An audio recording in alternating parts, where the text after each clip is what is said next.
Good evening, friends and students. Yesterday we have completed the topic that was Feb Revolution in 1917. In this revolution resulted in the fall of monarchy. So in March month, monarchy power was taken and he had to resign because the protest was seen all over the Russia that made monarchy to resign.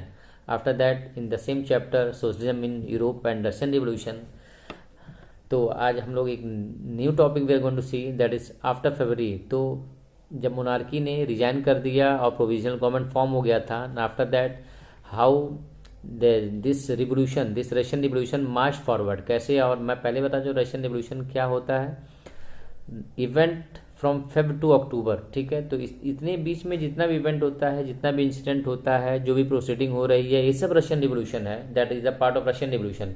So that I have mentioned earlier what is Russian Revolution. तो in this part after फरवरी जब monarchy हट गया था, monarchy को हटा दिया गया, तो अब फरवरी में क्या और इंसिडेंट होता है, so that we are going to C.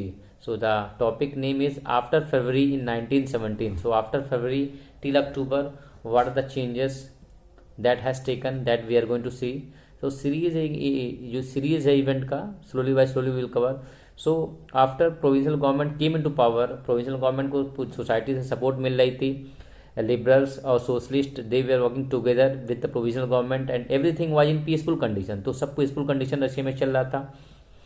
पेट्रोग्रेड Soviet वह सेटअप, तो एक काउंसिल जो संस्था पूरे रशिया में मोनार्की हट गया था, तो एक डेमोक्रेटिक संस्था इस्टेब्लिश हो गई थी जिसका नाम पेट्रोग्रेड सोवियत था, that we have scene.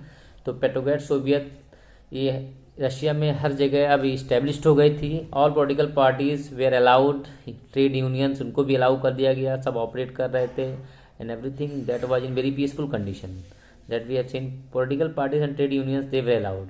Before 1914 we have seen that ban था, मोनार्की के द्वारा बैन किया था, कोई पॉलिटिकल पार्टीज अपना वर्किंग नहीं कर सकता है। लेकिन जब गवर्नमेंट आया तो सब कुछ अलाउ कर दिया गया। व्लादिमीर लेनिन, ठीक है, ये नाम हम लोग बोल्शेविक पार्टी का जो हेड था, जो प्रेसिडेंट था व्लादिमीर लेनिन बोल्शेविक पार्टी का, दैट वी हैव सीन कि सोशलिज्म लाने का इनका भी बहुत बड़ा हाथ था यूनाइटेड करने का। तो जब वर्ल्ड वॉर चल रहा था तो मोनार्की ने ये मोनार्की के खिलाफ प्रोटेस्ट करने लगे कि वर्ल्ड वॉर नहीं होना चाहिए और इनको रसिया से बाहर कर दिया गया था। और लेकिन जब मोनार्की फॉल डाउन हो गया then again he return back. तो अभी अपनी पॉलिटिकल जो इनका जो एक्सपेक्टेशन है उसको पूरा करने के लिए और फिर से वो अब अच्छे समय पे रशिया में वापस आए और उनको लगा कि अब रशिया का कंट्रोल अपने हाथ में ले सकते हैं। तो उन्होंने एक प्रॉमिस लोगों के सामने रखा when he came back in अप्रैल। तो अप्रैल मंथ में वापस आते हैं और अपना एक प्रॉमिस लाते हैं जिसका नाम अप्रैल थिथीस है। अप्रैल थिथीस में 3 मांगे थी जो वो प्रॉमिस करेंगे, पूरा करेंगे अगर वो पावर में आए। तो that was given to public. तो पब्लिक के बीच में वो अपनी मांगे को दोहरा रहे थे कि पहला जो अप्रैल थिथीस का जो मांग थी कि लैंड डिस्ट्रीब्यूशन होना चाहिए, बैंक ऑपरेट कर रही है वो नेशनलाइज्ड होना चाहिए, all bank should be nationalised. And the third promise he made in April theses that was world war जो अभी चल रहा था that should be completely stop. तो वर्ल्ड वॉर को पूरी तरह से स्टॉप कर देना चाहिए। That three this main demand that was given as April theses by Vladimir Lenin, that we have seen. तो इनका भी अब करियर यहाँ से शुरू हो गया, that by his promises that we have seen. So अब ये जो प्रॉमिस किए थे लोग चाह रहे थे, ये प्रॉमिसेस लोगों की डिमांड थी, अभी भी लोग पूरी तरह से संतुष्ट नहीं थे सरकार से। तो उस असंतुष्ट का फ़ायदा उठा के लेनिन ने लोगों के साथ प्रॉमिस किया कि अगर मैं पावर में हूँ, if peoples are voting for me, if my parties come in power, then this promises will be fulfilled as promises he give as April theses. तो इस प्रोमिसेस की वजह से जो भी वर्कर्स थे, जो पीजेंट ग्रुप थे, उनको इससे कुछ आशा दिखी कि हाँ हो सकता है अगर हम लेनिन को सपोर्ट करें, लेनिन अगर इस सोशलिस्ट ग्रुप को हम आगे ले जाएं तो हमारे डिमांड को पूरा करने में फ़ायदा हो सकता है। तो अब धीरे धीरे पीपल ब्रेक होने लगे प्रोविजनल गवर्नमेंट से, प्रोविजनल गवर्नमेंट के सामने खड़े होने लगे। और एक चुनाव होता है जिसमें 500 रिप्रेजेंटेटिव इस बोल्शेविक पार्टी के जीत के आते हैं। और जब ये रिजल्ट देख के जो प्रोविजनल गवर्नमेंट है जो पावर में है दे गॉट अफ्रेड, वो अफ्रेड हो जाते हैं, दे गॉट अफ्रेड कि अगर बोल्शेविक पार्टी ऐसे ही बढ़ता रहा तो धीरे धीरे वो पावर में हो जाएगा और हम लोग पावर से बाहर हो जाएंगे, हम लोग गवर्नमेंट से बाहर हो जाएंगे। तो एक एक्शन शुरू हो जाता है प्रोविजनल गवर्नमेंट का कंपटीशन की वजह से। और जो बोल्शेविक पार्टी के जो लीडर्स थे, जो कंट्री साइड में, जो पेट्रोगेट सिटीज़ में, सबको अरेस्ट करने लगते हैं। वर्कर्स जो ट्रेड यूनियन के जो हेड थे उनको अरेस्ट करने लगते हैं। और इसके वजह से जो बोल्शेविक पार्टी के लीडर, उनको छुपना पड़ा, भागना पड़ा, एंड दे वेंट। तो जुलाई तक बोल्शेविक पार्टी के लीडर्स भाग चुके थे, लेकिन अभी भी जो सोशलिस्ट ग्रुप थी, जो सपोर्टर्स थे बोल्शेविक पार्टी के, वो कंट्री साइड में, मतलब गांव देहात में, छोटे छोटे कस्बे में अभी भी वो अपना प्रचार फैला रहे थे, अपना बातों को रख रहे थे और लोग उनको अब सपोर्ट कर रहे थे। Pheasant, specially peasants, farmer support कर रहे थे, क्योंकि फार्मर को लगा कि हम लोग को लैंड मिल सकता है अपने नोबल्टी से। तो they were supporting this socialist group, और in other way we can say Bolshevik party they were supporting.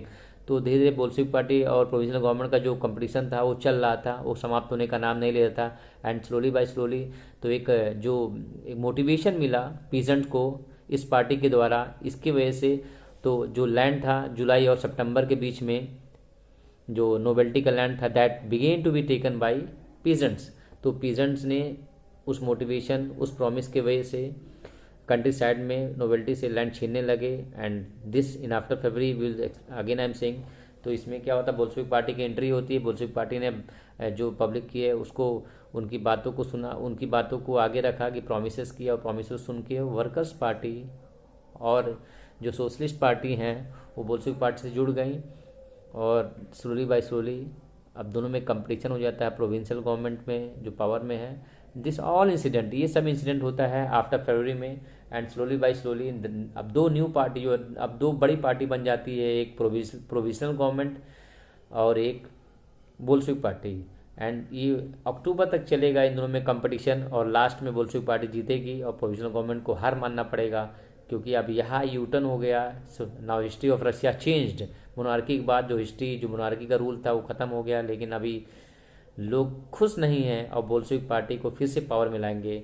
तो यहाँ तक तो बस आफ्टर फरवरी में that was the last one. तो आफ्टर फरवरी 1917 में बस यही छोटा छोटा इंसिडेंट होता है, that I have explained you. April thesis आता है, अब लोग प्रोविजनल गवर्नमेंट, अब 1-2 महीने में प्रोविजनल गवर्नमेंट से लोग असंतुष्ट होने लगते हैं। वर्कर्स, पीजेंट्स अपना पाला बदल के बोल्शेविक पार्टी के सपोर्ट में आ जाते हैं। And Bolshevik party now they begin to give a competition to the elected government, to the provisional government. This all incident happen. और ये अब जुलाई तक जो माहौल होता है प्रोविजनल गवर्नमेंट के साथ में, वो बदल जाता है बोल्शेविक पार्टी का। अब नेक्स्ट टॉपिक विल सी, अब एक रिवोल्यूशन स्टार्ट होता है बोल्शेविक पार्टी और प्रोविजनल गवर्नमेंट के बीच में, that will see new topic, that will be October revolution. तो अक्टूबर रिवोल्यूशन हम लोग न्यू टॉपिक में कवर करेंगे। So thank you for watching this. I think you understood what are the small incident took place in after Feb 1917.